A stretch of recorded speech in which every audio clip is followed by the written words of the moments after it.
Welcome in to the DNVR Avalanche Pregame Show. Excuse me. Brought to you by DraftKings Sportsbook. Use code DNVR when you sign up for a new account to get amazing odds boosts every single day. Well, excuse you, AJ. Excuse your face. Oof. Some days I do need to excuse my face. Avs taking on the Montreal Canadiens today. Rudo, Megan, AJ coming to you live before the game. Again, I don't think this is all that different from the Arizona game they just played. Got to have this one. Word. You need 2 points. You don't care how you get to the 2 points, but you need 2 points tonight. It's not that complicated. You sure would like for them to play as well as they did against Arizona with just a little extra probably looks finish. a little different if they play that story. Yeah. Exactly. Darren Helm did full participant in morning skate today. I've asked this question like 6 times now. Not expected to play quite yet. Yeah. If he was there, do you even put him in the lineup, Megan? No. Well, to be honest, I feel like they're gearing him up for the Detroit game, right? Maybe they should have him get in some game action before then, if he is truly 100%. I know they're also not in the business of rushing a player like him back, so I don't know. I'm mixed on it. I don't see the need to throw a new player that has missed significant time in tonight's game because I think that they're a very solid lineup going into tonight in his absence. But the sooner to get him back into gameplay and get him acclimated, the better is also part of that. Where do you put him? Yeah. This is our great debate.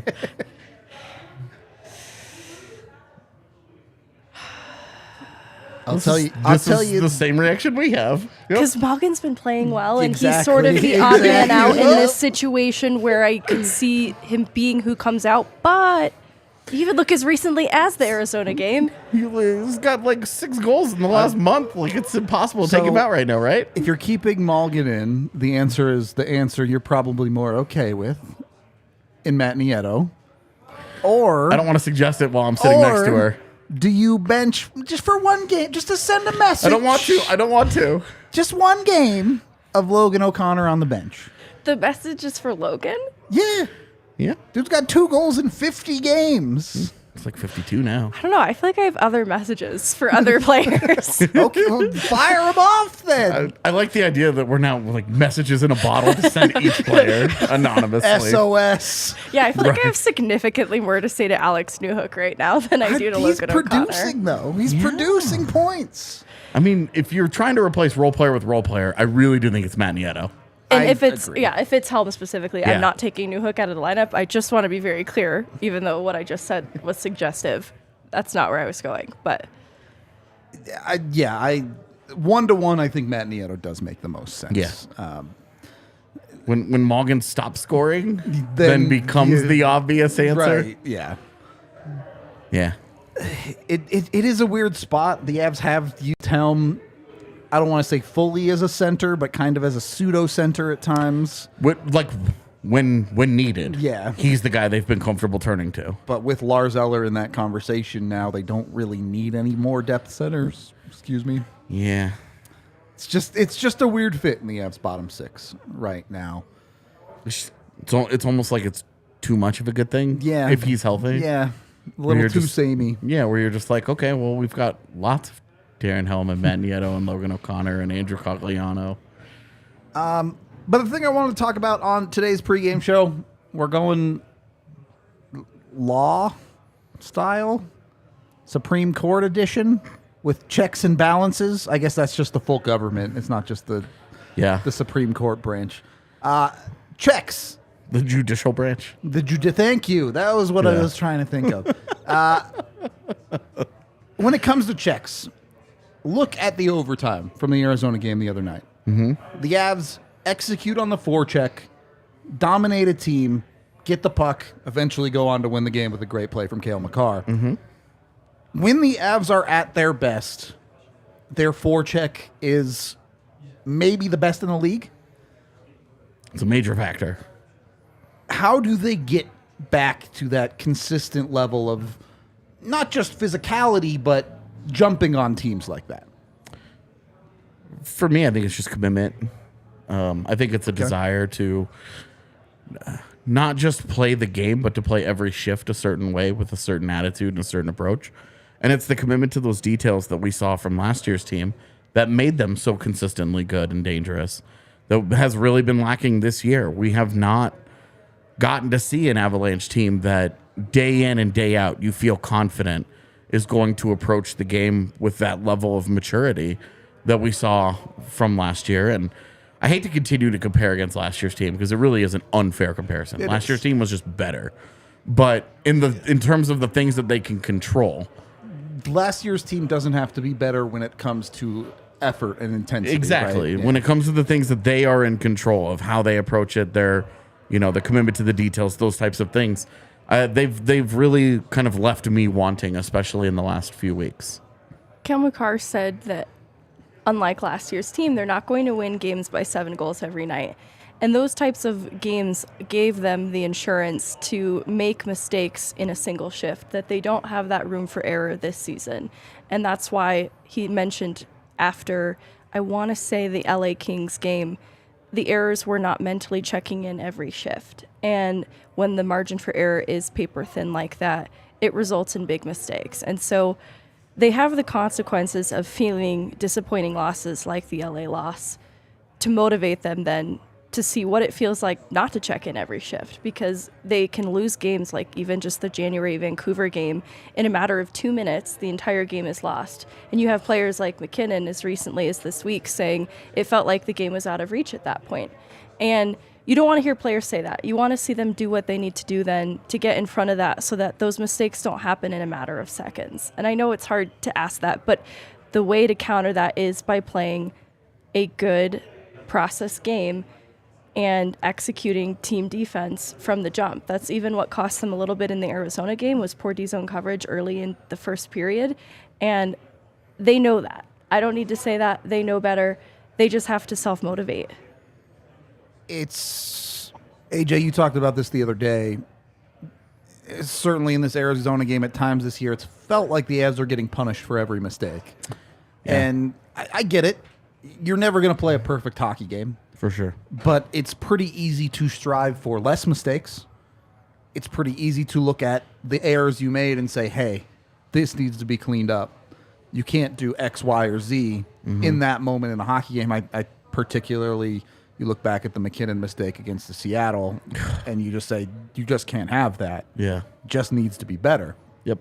So it is an interesting spot where sometimes the room for improvement for Colorado is obvious, right?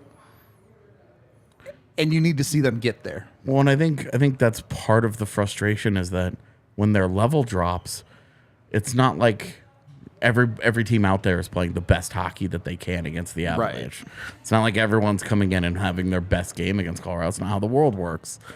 But when the Avs level drops, they just give away so many easy chances. Yep. And what makes scoring in the NHL so hard is that everybody is so damn good. It's you have to work. You have to work so hard for your scoring chances, especially the lesser talented teams that don't have the Nathan McKinnons and Mikko Rantanens of the world just like hanging about on the roster. They have to work so much harder for those kinds of scoring chances. And when the Avs level has dropped, they've given those opportunities to teams, just handed them to them. Yeah. They didn't have to work for them. And then you get into that, okay, well, those are goals that they gave away, but that's a team that's probably still going to earn a couple of goals throughout 60 minutes. And that's where, the Kings game is a great example of they just made it really easy a couple of times, and that was enough because the Kings are a good enough team. That margin of error just is so small. We do have $5 from Banks here, who says the Yotes game and this one will not be fun with the flu, but hoping for a W and bets to hit to make my night a bit better. Hope you're feeling better, Banks. Don't be too sick on us. Flu this year was nasty, man. It sucks. I feel like I say this every year. There were several different things going around at once. It's I've been better for a couple months now. I don't want to jinx it. I felt for like November, December, and January, all 3 months, I picked up something. And something new. Yeah, it was not fun. Time. It was not a good time. It was like malady landmines, dude. Like everything that could go wrong was going wrong to our group of people specifically. No, it's true. We each were not even always playing tag because sometimes we were sick simultaneously. Yeah, it would be like 2 at a time, and then all right, everybody's better. And then it was like something bad would happen in one of our lives, and it was just March is off to a much better start. It's for the most part. Yeah, well, and like Jesse's not here because he's off getting married. Well, good reason to be not at here. The rink, at the altar. Exactly. Edition. Oh, jeez. It's going to be the best episode, the At the Altar edition. So, anyway, the other side of this I want to talk about, we kind of already touched on it with Darren Helm. Mac and Mikko put back together, Megan. You're mixed with this second line of Lehkonen. Maybe you think about putting Erod down there, Nichushkin, Comfer sort of in the middle. What are they doing with Alex Newhook? Is there something you'd like to see the Avs try in this top six, or are you comfortable with Mac, Mikko, Erod, and then the second line just kind of being what it is? I actually feel like this is just my guess, and actually they tweeted out the lines, but I wondered if they'd go back to Lehkonen on the top line because it's Montreal. And let me just peek here, because they did tweet the lines here. Cheating? I am cheating. No, okay, they're going to do Mac, Granton, and Rodriguez. This is that top line again. Okay, I mean... It's not that I don't like this top six construction. Did I just make up an entire that's construction? How you can structure your lines down. Construction. But it's interesting. He's talked about too. It's kind of guided by not just wanting to get Evan Rodriguez going singularly, but I think that's a decent part of it. But it's also then the balance. Like, for sure. I think the second line suffered when it was the alternative top six construction. Definitely. And so I wonder how this affects Nathan MacKinnon, who I think quite likes to play next to Artturi Lehkonen. And I don't think he minds playing alongside Rantanen either, so I don't see the harm there. But it does put Newhook in a place that I don't think he's in a position to fail on the fourth line, playing kind of a depth role. Like we but saw also the ways not in a position to succeed either, right? He's not going to pop off the page at you, but we did see the success when he was between Cogliano and OC. So it's kind of a similar energy type of line between Malgin and Nieto that there's still hope for him yet. And we've seen flashes too of playmaking that he's teased even in these last stretch of games. So I don't hate it for him. I just know what our hope and expectation for the future is with Newhook, that I don't think this gets him there any quicker, but I also don't think it holds him back completely. I'm a little less optimistic. I do think there's a little bit of holding back there. But I understand. The Avs aren't worried about Newhook's development today. They're worried about getting into the playoffs and trying to win another Stanley Cup. This kind of like top nine. Yeah. You load up and you go all offense on line one. But your second and third lines are very, very good and responsible defensively. It's the second line that I have a little bit of a problem with here, though. And where your second line in this situation is you really feel like it's lacking is that you don't think it's going to reliably generate enough offense. Yep. But those guys with JT Compher, and the one thing that JT Compher has always done in his career, he has always been a quality defensive forward. Yep. And to do that in the middle of the ice next to guys like Nichushkin and Lehkonen, you have a shutdown line. You have a true, hey, these guys may not produce a ton for you, but they can go out and erase a top six line from another team. And then with Lars Eller centering Cogliano and OC, again, you have an all-defense line there. But you're now saying, okay, we've got two lines that are completely erasing two of the other team's lines, and then we're going all offense on our top line with two world-class players. We think that our guys can outplay their best guys when we remove and that's kind of six of the top nine forwards from the other team. The secret sauce there is, look, I don't think McKinnon's played super well in his last couple games. Yeah. Dude's got 11 goals in his last 12 games. Yeah. He's just that good. Like, he can have a bad night and still do things like the game-tying goal he scored the other night because he's Nathan MacKinnon. He did have a complicated game in Arizona, at Arizona. I'm not saying that it right. was not good. I do not think he played a good hockey game. He made one all-world play, and that's what the Avs need. That's all the Avs need. Sometimes it's simple.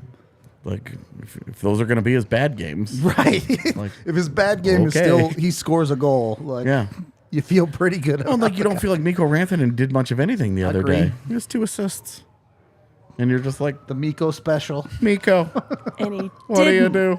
Fight anyone. He did not fight anyone. Mainly a ref. No yelling at the ref that day. We need like no more of the 0 days since injury counter. We need a 0 days since Mikko yelled at a ref. Yeah. We need 2 counters there. We need the Mikko zip it meter and the Mikko stick break meter. Yeah.